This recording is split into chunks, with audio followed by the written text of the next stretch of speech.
আজকে আমার আলোচনার বিষয় চিকন স্বাস্থ্য মোটা করে দৈহিক সৌন্দর্য বৃদ্ধি করবে কার্যকারী হোমিওপ্যাথি ঔষধ। দেশের এবং প্রবাসের ভাই বোনদের প্রতি সালাম। আসসালামু আলাইকুম। সবাই সৌন্দর্যের প্রতীক, বিশেষ করে ইয়াং ছেলে মেয়ে এই বিষয়ে সব থেকে বেশি গুরুত্ব দিয়ে থাকে। তো এখনকার দিনে ইয়াং না, সবাই নিজেকে একটু স্মার্ট রাখতে চায়। যদি কেউ একটু মোটা হয়ে যায়, দেখতে খারাপ দেখায়, যে কারণে তারা নিজেকে মার্জিত স্বাস্থ্যে ফিরিয়ে আনার অনেক চেষ্টা করে। অনেক খাদ্য তালিকা পরিবর্তন করে, এক্সারসাইজ করে, বিভিন্ন ভেষজ উপাদান খেয়ে থাকে। আবার যারা চিকন হয়ে যায়, তারাও তাদের স্বাস্থ্য মার্জিতভাবে ফিরে এনে নিজেকে ফিটনেস করার জন্য বিভিন্ন খাবার খেয়ে থাকে, বিভিন্ন ওষুধ খেয়ে থাকে, খাদ্য তালিকা চেঞ্জ করে থাকে। তো সাধারণত আজকে আমি যাদের স্বাস্থ্য খারাপ, অর্থাৎ চিকন স্বাস্থ্য কিভাবে মোটা করা যাবে সেই বিষয় নিয়ে আলোচনা করব। যারা চিকন হয়ে থাকে, সাধারণত অ্যাডাল্ট বয়সের পর থেকে এটা ধরা হয় যে চিকন হয়ে গেছে, দেখতে খারাপ দেখাচ্ছে, বিয়ে দিব, চিকন মেয়ে চিকন ছেলেকে বিয়ে করতে চাইবে না। আবার যারা মানে সংসার করে বা সংসার লাইফে ঢুকে গেছে, বিয়ে হয়ে গেছে, তারা যদি চিকন থাকে, তাই স্বামীকে কিভাবে আকর্ষণ করা যায়, শ্বশুর বাড়ির ফ্যামিলিতে কিভাবে ভালো দেখা যায়, বিশেষ করে পারি সব বিষয়ে নিজেকে একটু সুন্দরভাবে তুলে ধরার জন্য নিজেও চেষ্টা করে, ফ্যামিলির সবাই চেষ্টা করে থাকে। তো এই যে চিকন হয়ে যাওয়ার পিছনে বিভিন্ন কারণ থেকে থাকে। বিভিন্ন কারণ, যেমন কারো মুখে রুচি থাকে না, খেতে চায় না, যে কারণে আস্তে আস্তে সে চিকন হয়ে যায়। আর মুখে রুচি না থাকার বিভিন্ন কারণ থাকে। দেখা যায় লিভারের সমস্যা থাকলে, অতিরিক্ত গ্যাস থাকলে, পেট সবসময় ফেপে থাকলে ইত্যাদি কারণে মুখে রুচি থাকে না। আবার দেখে যাদের লিউকোরিয়া যাচ্ছে, মহিলাদের যাদের লিউকোরিয়া যায়, অর্থাৎ সাদা ধাতু ভাঙতে থাকে, তারাও কিন্তু আস্তে আস্তে শুকিয়ে যায়। যাদের মাসিক ক্লিয়ার হয় না এবং নিয়মিত ঘুম হয় না, মানসিক কোনো টেনশন, নিয়মিত ঘুম হয় না, পর্যাপ্ত পরিমাণ পানি পান করে না, তারাও আস্তে আস্তে এইভাবে চিকন হয়ে যায়। মানসিক টেনশন করলে এভাবে চিকন হয়ে যায়।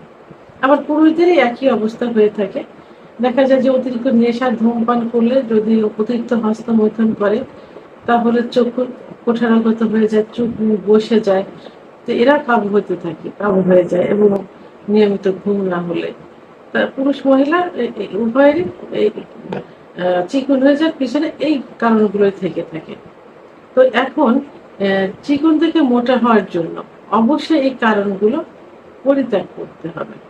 অর্থাৎ যদি কারো লিউকেরিয়া ভেঙে থাকে, মহিলাদের লিউকেরিয়া বন্ধ করতে হবে। এবং যারা হস্তমৈথুন করে চক্ষু কোঠারগত হয়ে গেছে, ধূমপান, নেশাকে, তাদের সেগুলো বর্জন করতে হবে, চিকিৎসা নিতে হবে, নিয়মিত ঘুমোতে হবে, পানি পান করতে হবে, সর্বোপরি পুষ্টিকর খাবার খেতে হবে, শাক সবজি, পরিমিত পরিমাণ মাছ মাংস এগুলো খেতে হবে। অর্থাৎ মুখে রুচি বাড়াতে হবে। মুখে রুচি বাড়লে যত খাওয়া যাবে সেভাবে কিন্তু স্বাস্থ্যটা বৃদ্ধি পাবে। তবে খাবার এমনভাবে খেতে হবে যেন অতিরিক্ত মোটা হয়ে না যায়, সেদিকে খেয়াল রাখতে হবে।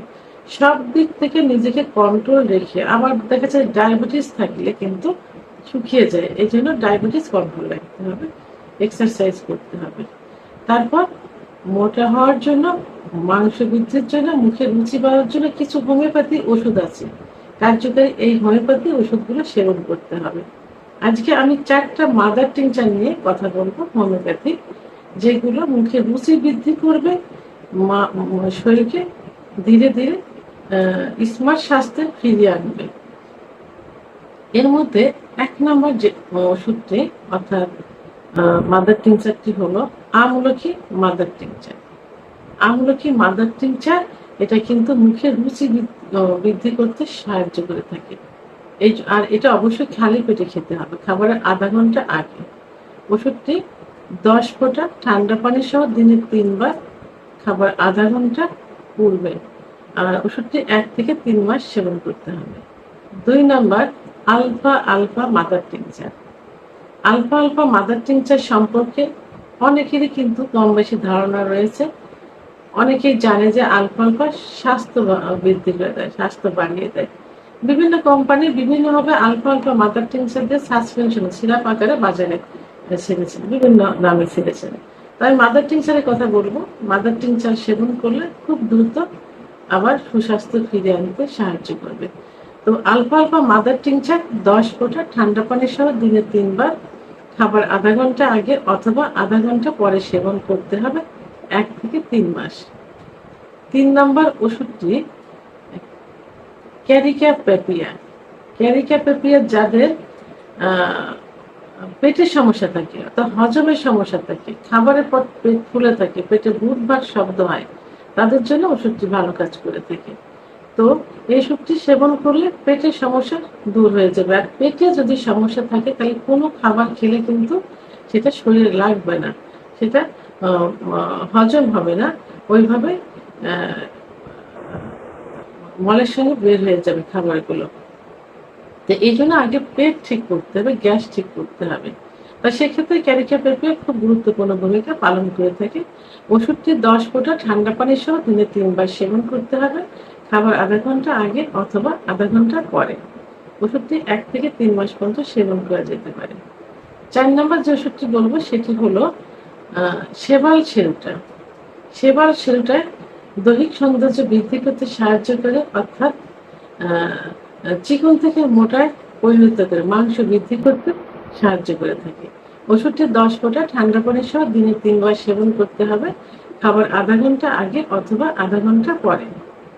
তো ভিডিওটি সম্পর্কে যদি কোনো মতামত থেকে থাকে অবশ্যই কমেন্টসের মাধ্যমে জানাবেন। আর ভিডিওটি ভালো লাগলে লাইক, কমেন্ট, সাবস্ক্রাইব করে আমার সঙ্গে থাকুন। আল্লাহ হাফেজ।